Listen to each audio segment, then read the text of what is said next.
doing it. That's another reason why I like MyFitnessPal, because it'll send you an alert like, hey, you didn't say anything about dinner. What'd you eat for dinner today? And it's like, oh, snap.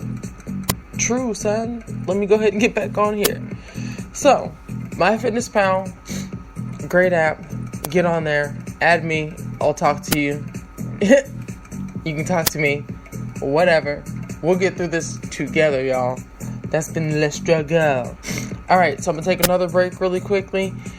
Make sure you stay tuned. You are now listening to The Daily Fitness Show with Dominique Jay. Early in the morning.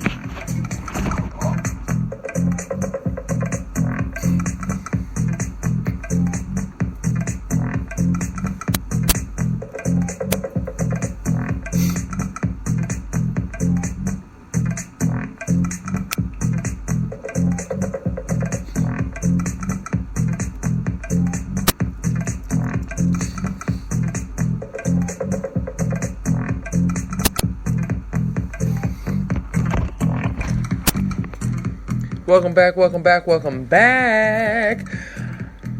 The Daily Fitness Show. Yes. So make sure you're following us on all social media at Daily Fit Show. It'd be greatly appreciated. And we'll probably follow back. So, I'm really ecstatic about it being Wednesday. Like, the week is almost done. And then that means we get to go see Deadpool this weekend. Woohoo! Yes! I'm so geeked about that. Like, I love Marvel comics. It's just... I got a good friend who's like a huge Deadpool fan out in Texas, and he's like counting down the days. It's almost like, okay, look, there's 9 more days before we get to see this thing. I can't wait to see XYZ. And it's like, yep, me too. Oh, man. I hope you have great plans for the weekend. What I wanted to talk about now is this really trendy thing that's happening in the fitness world, at least on the women's side. I know they have it for men too, but I haven't seen as many men try it as much as women. So there's this idea that the waist trainer will make you smaller and you don't have to really do anything else. You just got to wear this waist trainer. So I really thought it would be important to kind of share with you all the dangers. And to get us started is Dr. Oz. Here's the corset, right? You're squeezing it down. Here's what's happening on the inside. Okay. First of all, you're squeezing on the lungs. Right. That can hinder your ability to take those deep breaths, reducing the flow of oxygen. It also will squeeze your stomach. See your stomach over here being squeezed? Okay. That does 2 things. One, you might lose some weight because you're not as hungry, but you'll also push some of that acid back up into the esophagus. That's called reflux. Right. GERD. Which I don't know if you experience. And then see the ribs here being molded in? They actually will be shifted, giving you that perfect hourglass appearance, but at the cost of compressing a lot of these organs. Organs that aren't supposed to be squeezed on. Right. So this is the theoretical problem. Oh, wow. But I didn't want to stay at theoretical. Okay. I wanted to actually find out what's really happening in women who are wearing corsets. So, Tawana, you were kind enough to be part of this. Yeah. And I sent you to my colleagues at Stand Up MRI here in Manhattan, and we screened you first without the corset. So we took you regularly into the machine there. You are getting the MRI done. Then you put the corset on, and we redid the study, the exact same study, in order to figure out what was really happening inside of you. So let me first show you your baseline. Sure. Which the good news is you look normal on the inside without a corset on.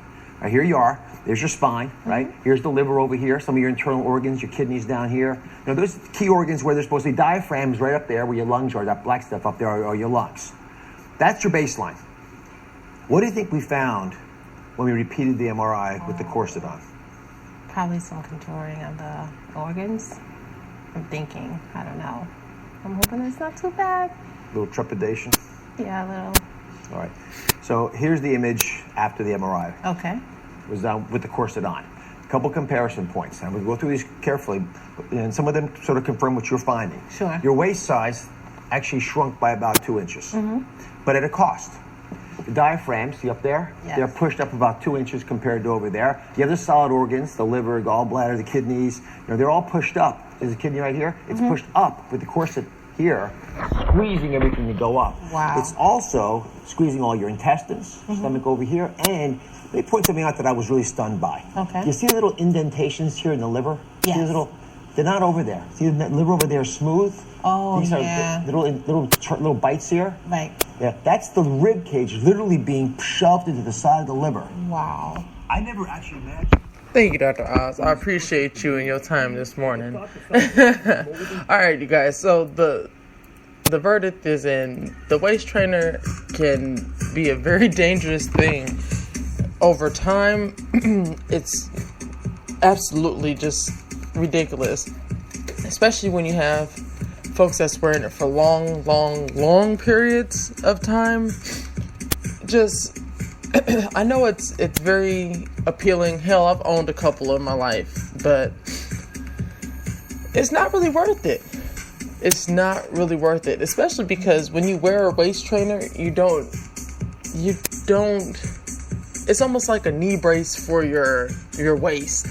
So when you're working out in a waist trainer, it doesn't make your core stronger by any means. If anything, it's making it weaker because now you're kind of having this device on you that's not allowing you to use that part of your body.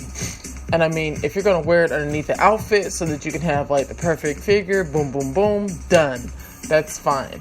But for you to wear it and work out and do all that other stuff, it's really scary to think of the long-term damage that you might be doing to your body. Hell, think about it back in like the Victorian days when they used to squeeze the hell out of their bodies. And I mean, they used to get really, really, really, really, really, really, really tight, right? They were breaking ribs and women were passing out and dying and all kind of crazy stuff. So think twice before you do the waist training, ladies. It does seem very appealing. 2 inches off the waist. Who doesn't want that, right? But there are other ways to go about it. And I think I'm going to dedicate a whole workout to the smaller waist. I'll probably do a segment on YouTube. So make sure you're following us there. Because there's just so many other things that you can do as alternatives that will have permanent results as opposed to doing the short-term result thing, and it's just hindering your health. So that has been the myth buster for the waist trainer. I hope that it has opened your eyes at least to see that there are some really valid concerns about the whole waist training ordeal, and also just know your body, know yourself, and know what you're doing to it, and know what it's telling you. You know what I mean? So, I mean, because they're going to continue to sell waist trainers. They're not going to go off the market anytime soon. Hell, if that was the case, they'd have never came back, right?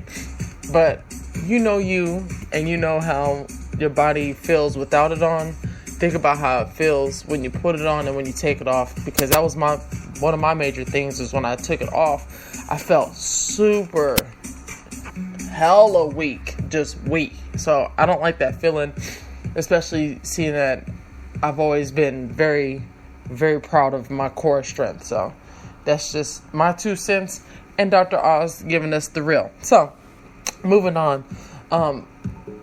One thing that I have had to deal with a lot in my life is stress, right?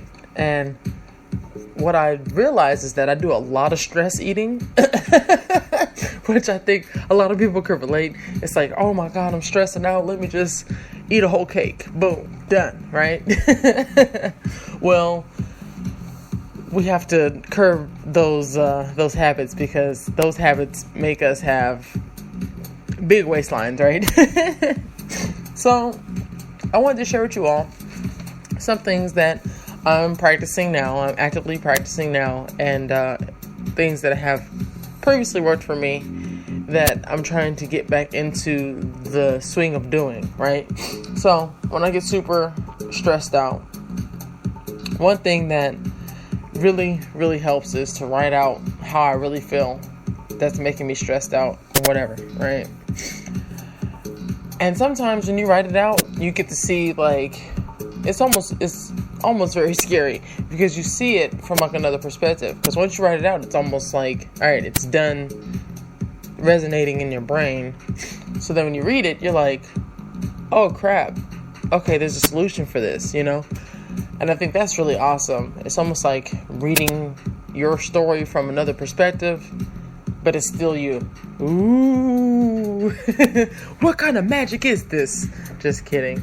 Another thing that I do when I'm feeling stressed is I go to the gym and have a cardio day.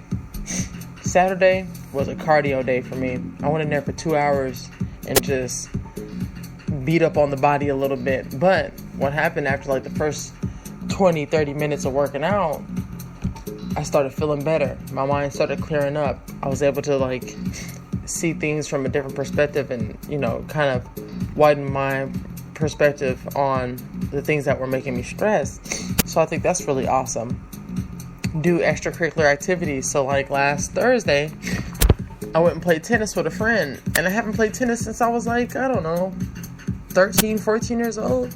So it was really, really, really fun, and it took my mind off of the the stressful things, and I was able to talk to her about some of the things that were stressing me out, and it was just great. And that kind of ties into the next thing that I was going to say is quality time with people that you enjoy their company. So, I mean, that's just a no-brainer. If you have people that you really enjoy being around, try to be around those people so that, you know, it can be all good. And sometimes it'll be hard to be around those people because you're in your funk. But those people who really care about you, they know how to get you out of your funk. And it's a great stress reliever. Last but not least, I'm gonna always stick to cashews because I love cashews, and cashews just make me happy.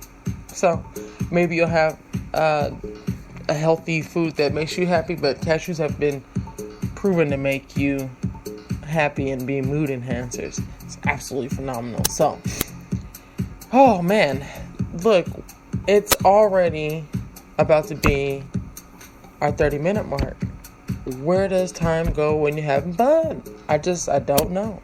So, if you have your own ways of dealing with stress and you want to share, or you have something I didn't name here, make sure you let me know on Twitter, on Facebook, on Instagram, via email. However, I would love to hear how you deal with stress. That way we can get the positivity train out here for people to jump on board. So, listen, I'm just really, really, really, really excited about everything that we've covered so far on the show, everything that we're going to cover. Make sure that we stay in touch. Tell me about your day. Tell me about your workout. I would love to hear from you. And, of course, tune in tomorrow because we're going to be talking about a whole heap of things. It's Thursday, so it's going to be a whole different workout. I mean, I have my review that I'm going to do for you all tomorrow, so you got to tune in and see what I'm going to be reviewing. And we have a few more Mythbusters and struggles that we want to break down and get out the way for you. So, if you like this, make sure that you subscribe by pushing the follow button on Spreaker.com. Feel free to share it with a friend. Play it again later on. We love to help in any and every way that we can. And when I say we, I mean me and my computer. We love to help. But it's been great, you guys. Thank you so much for listening. Have a great day. Until next time, stay fit, stay happy, stay you. And I'm out. This has been the Daily Fitness Show with Dominique Jay.